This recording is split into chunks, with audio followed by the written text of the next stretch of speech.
নমস্কাৰ বন্ধু-বান্ধৱীসকল, মোৰ অন্য এটা ভিডিঅ'লৈ আপোনালোক সকলোকে স্বাগতম জনাইছোঁ। আশা কৰোঁ আপোনালোক সকলোৰে ভালে আৰু মোৰো খবৰ ভালে।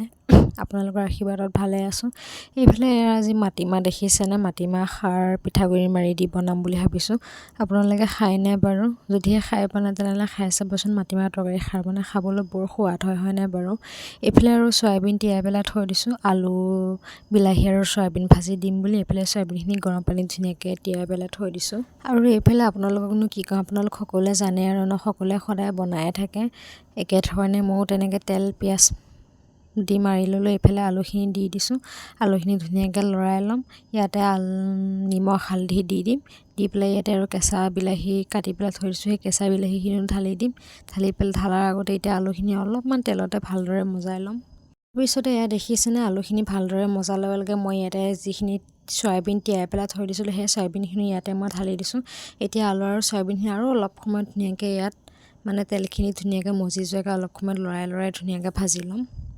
তাৰপিছতে আলু আৰু চয়াবিনখিনি ধুনীয়াকৈ ভাজা হৈ গ'লকৈ। তাৰপিছতে যিখিনি মই কেঁচা বিলাহী কাটি পেলাই থৈ দিছিলোঁ সেই বিলাহীখিনি এতিয়া ঢালি দিছোঁ। এতিয়া ঢালি দিয়াৰ পিছতে আলুৱে চয়াবিনে বিলাহীখিনি ধুনীয়াকৈ ভাজি ল'ম।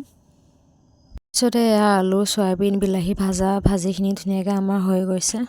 পিছতে মই যে আপোনালোকক কৈছিলোঁ যে মাটিমাহ তিয়াই পেলাই ৰাখি থৈ দিছিলোঁ খাৰ তৰকাৰী বনাম বুলি। এইফালে মাটিমাহ পানী ঢালি পেলাই কেৰাহীত থৈ দিছিলোঁ।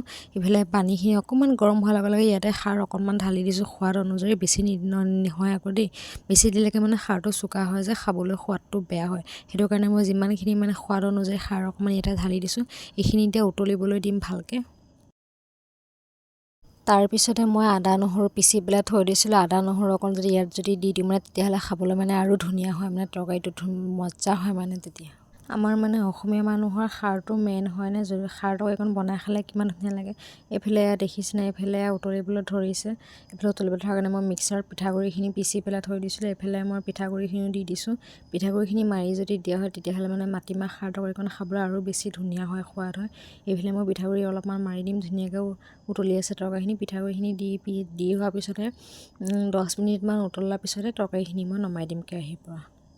তাৰপিছতে চাওকচোন, তাৰপিছতে আমাৰ মাটিমাহ খাৰ তৰকাৰী আজি হৈয়ে গ'লগৈ। তাৰপিছতে গৰম ধুনীয়াকৈ কেৰাহীৰ পৰা চৰিয়া এটাতে মই উলিয়াই পেলাই আজৰি কৰি থৈ দিছোঁ তৰকাৰীখিনি। তাৰপিছতে বনাম শুকান মাছৰ যিটো ৰ'দত এনেকুৱা পচাই পেলাই শুকতিখিনি বনোৱা হয়। আপোনালোকে খাই পাইছেনে বাৰু?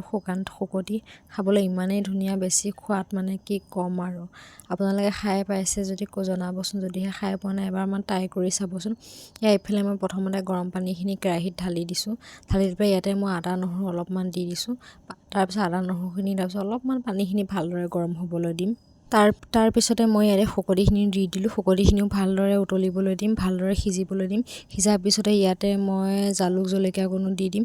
জালুক জলকীয়া যদি নিদিয়ে তেতিয়াহ'লে শুকতিৰ সোৱাদকণেই নুঠে। জালুক জলকীয়া যিমান হয় শুকতিখন খাবলৈ সিমান বেছি ধুনীয়া আৰু সোৱাদ হয়।